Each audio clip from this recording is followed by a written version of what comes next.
Hello, my name is Damon Rumberg. I'm a regional economist with the Oregon Employment Department. And I'm Gail Kramenauer, state employment economist, and we're here to talk about the Research Division's new report, The Reemployment of Oregon.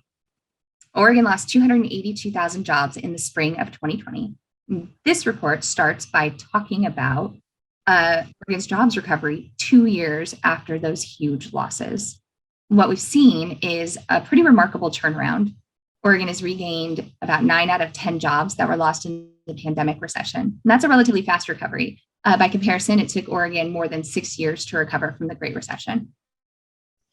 Yeah, it has been just a remarkable pace of recovery that we've seen here in Oregon and really across the U.S. compared to other recessions. And yet we see that the recovery has remained uneven, with some industries sitting with employment levels far in excess of their pre-pandemic highs. Examples of those would be, construction, professional and technical services, and transportation, warehousing, utilities. On the other end of the spectrum, we do have industries that are continuing to lag behind in the recovery. But these were sort of industries that were disproportionately impacted by those COVID-related layoffs.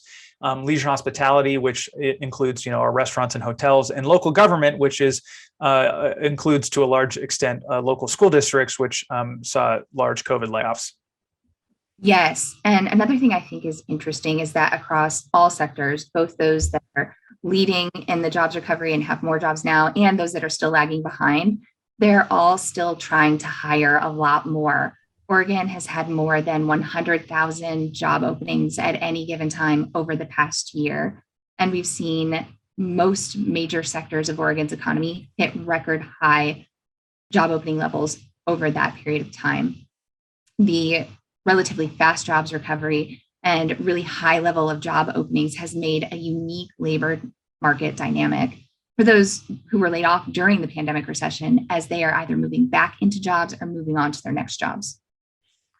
And really, it was this unique labor market, these unique labor market conditions that prompted us to decide to look into some of the really unique data that we have access to at the Oregon Employment Department, in particular, administrative records related to unemployment insurance claimants, as well as employment wage records for individual workers. And we decided to sort of isolate those workers who filed an unemployment insurance claim that were laid off in the early part of the pandemic to see what happened to them. What were their reemployment trends as we moved into 2022? So what was the most likely outcome for them? Yeah, really fascinating here. I mean, contrary to public opinion or popular opinion, the most common outcome we saw with these workers who were impacted by the pandemic that lost a job was that they went back to work with the exact same employer that laid them off. So slightly more than 1/3 of those claimants returned and are still working, or were still working for the same employer by the beginning of 2022. And what about the unemployment claimants who did move on, who went somewhere else? Yeah, so we saw roughly 1 out of 8 workers took jobs with another employer, but then they actually stayed in the same industry sector. So presumably not a huge shift in their career there, just finding maybe a comparable job, we might assume there. Around 1 in 4 moved on to jobs in a completely different sector, maybe a more significant career shift that you might see there. And then finally, around 29%, almost 30% of these pandemic recession claimants weren't found anywhere in our administrative records at all by 2022. They just disappeared from those records. So the pandemic recession felt really different in some ways, and are those outcomes that you're talking about, is that a lot different than what would have happened if the same group of folks had been laid off a few years earlier when it wasn't a recession? Yeah, I mean, well, first, it's important to emphasize that when we do cohort tracking like this, we track workers through time. It's really common to have large shares of workers drop out of our administrative records.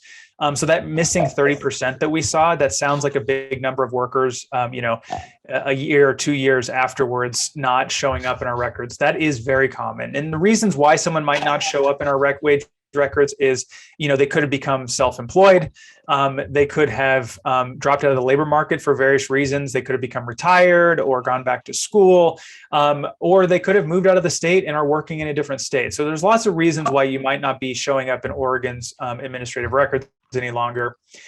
But to look and see specifically like how normal these reemployment trends were for workers who were laid off during the pandemic were relative to normal times, we pulled a cohort of workers from 2016, the spring of 2016, and tracked them over a comparable period of time.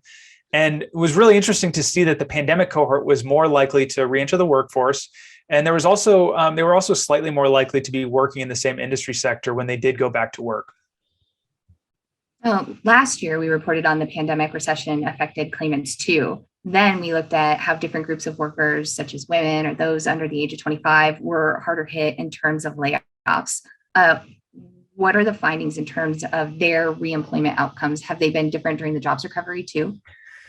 Yeah, this was maybe one of the more encouraging trends to see here, because it was true that, early on in the pandemic, women were initially disproportionately impacted by the pandemic recession. Layoffs were much harder hit in this recession.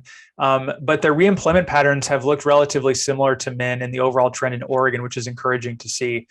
There's also some big differences, though, that we do see by age. So the pandemic recession claimants who were 55 and older were far more likely to return to and stay with the same employer that laid them off than those who were under 25. Not a huge surprise here. We tend to see workers later in their career be a little stickier with their previous employer as they approach retirement. On the other side, on the young side, for those claimants who lost a job that were 25 or younger, they were more likely to not just switch employers, but also switch industry sectors completely by 2022.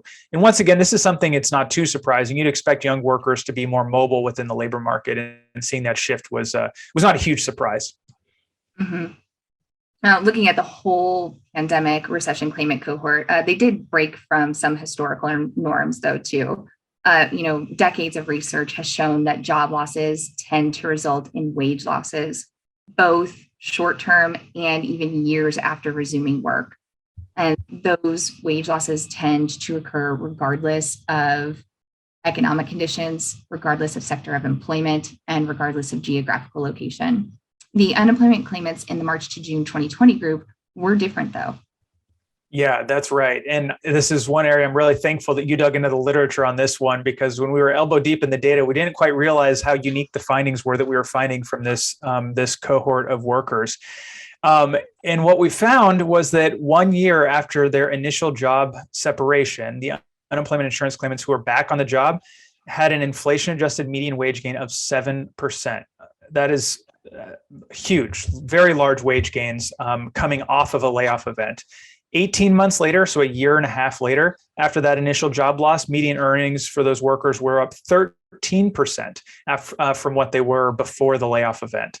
That's much higher than we saw across all workers, either unemployed or not, across Oregon over the same time frame, which was closer to about 3% growth in median earnings during that period of time. So a really fantastic wage gains for these workers who saw a major layoff event. And if we go back to that 2016 comparison group that was also laid off, they had wage declines of 5% a year after their job loss on median, and their wages were still down by 1% at 18 months after the job loss. And that lines up with the many prior studies that show wage losses are the norm for people who experience layoffs, and reinforces how this cohort was different in the pandemic recession. The rapid jobs recovery, strong consumer demand that's been pushing up job openings to record levels, has also helped to push up wages for all workers during the reemployment period, because employers are just competing so much to get workers. For those who lost jobs in the pandemic recession, at least in the short term, they've been able to avoid the additional economic scarring after a layoff if and when they resumed working.